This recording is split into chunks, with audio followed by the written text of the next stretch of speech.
نحمده ونصلي على رسوله الكريم. أعوذ بالله من الشيطان الرجيم. بسم الله الرحمن الرحیم. نزول قرآن مجید کے بعد اللہ تعالیٰ نے فرمایا تھا کہ اِنَّا نَحْنُ نَزَّلْنَا الذِّكْرَ وَإِنَّا لَهُ لَحَافِظُونَ.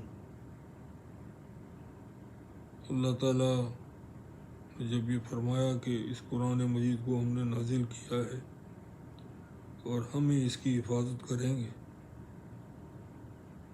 قرآن مجید کے نزول کے بعد اور نبی کریم صلی اللہ علیہ وسلم کے تشریف لے جانے کے بعد جب قرآن مجید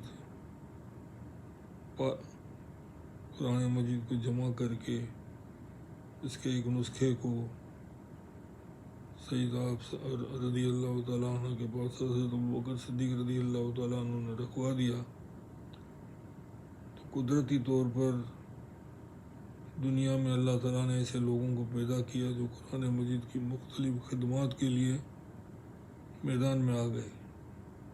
کسی نے تلاوت پر اپنا پورا زور لگایا اور تلاوت قرآن میں وہ ماہر ہو گئے. بعد میں مفسرین پیدا ہوئے، کوئی اس کی لغت کے بارے میں انہوں نے تحقیق کی اور اس کے ایک ایک لفظ اور ایک ایک حرف کے بارے میں یہ تحقیق کی کہ آخر قرآن مجید میں یہ لفظ اللہ تعالیٰ نے کیوں استعمال کیا ہے، اس کی گہرائی میں گئے. اس سلسلے میں امام راغب کا نام ماشاءاللہ بڑا نمایاں ہے. انہوں نے بھی پورے قرآن مجید کے حروف اور الفاظ کے بارے میں بڑی تحقیق فرمائی ہے. انہوں نے ایک لفظ کو منتخب کیا. اللہ تعالیٰ فرماتا ہے ان اللہ لا یغیر ما بقوم حتی یغیر ما بانفسہم.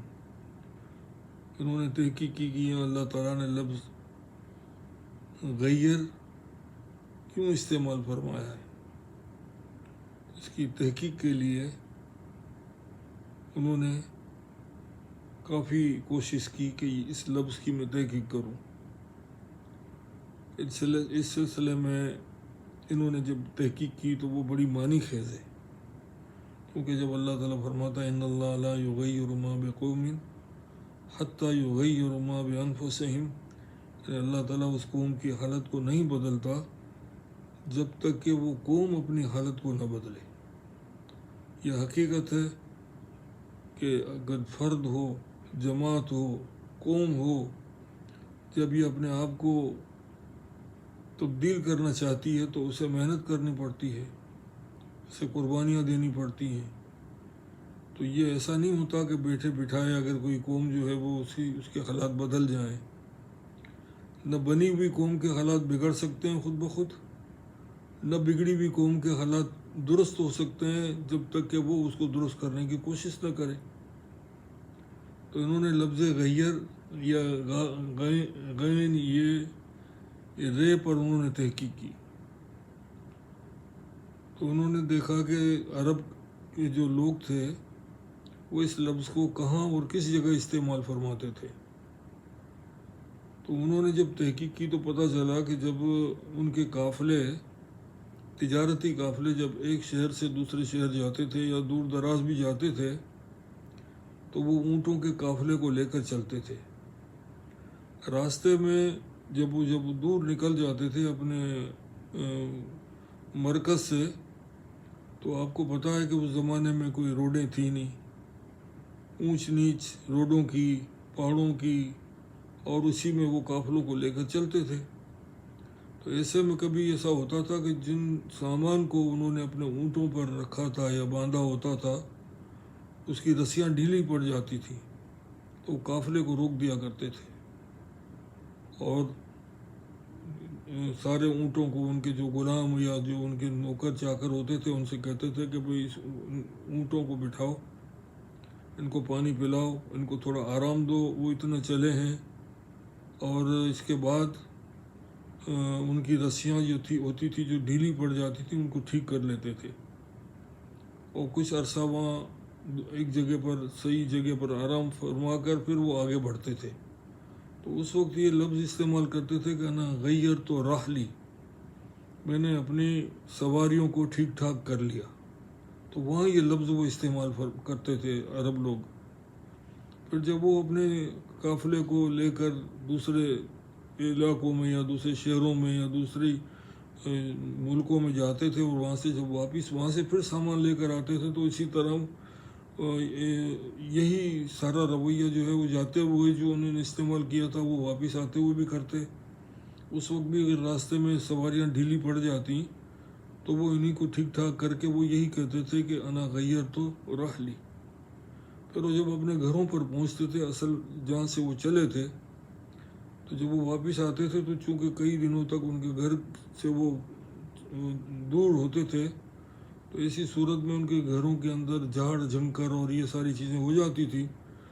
تو وہ گھروں میں ان کو ٹھیک ٹھاک کر کے ان کے گھروں کی صفائی کر کے اور جھاڑ اور جھنکر کو صاف کر کے پھر دوبارہ ان کے رہنے کے قابل ہو جاتے تھے. تو اس وقت یہ کہتے تھے کہ انا غیر تو داری، میں نے اپنے گھر کو ٹھیک ٹھاک کر لیا. تو اس سے مطلب یہ سامنے آتا تھا کہ اگر سواریاں جو ہیں وہ اگر وہ ڈھیلی پڑ جائیں یا وہ گرا چاہتی ہوں، یا یہ کہ واپس جب وہ اپنے مرکز پر آتے تھے اور ان کے گھروں کے جو حالات ہوتے تھے وہ اگر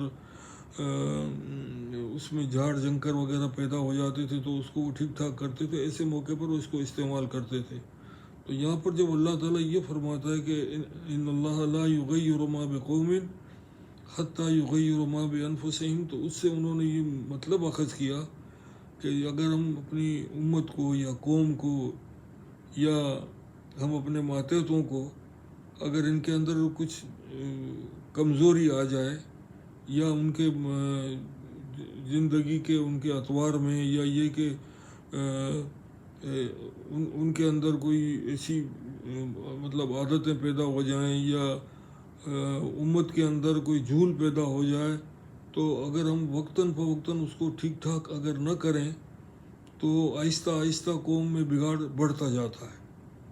تو اس آیت سے ہمیں یہ مقصد یہ مطلب لے لینا چاہیے کہ ہمیشہ ہمیں امر بالمعروف اور نہی عن المنکر کرتے ہوئے اور لوگوں کی تعلیم اور تلقین ان کو دیتے ہوئے ہمیشہ ہمیں چوکنا رہنا چاہیے اور ان کے حالات کو درست اور ٹھیک ٹھاک کرتے رہنا چاہیے.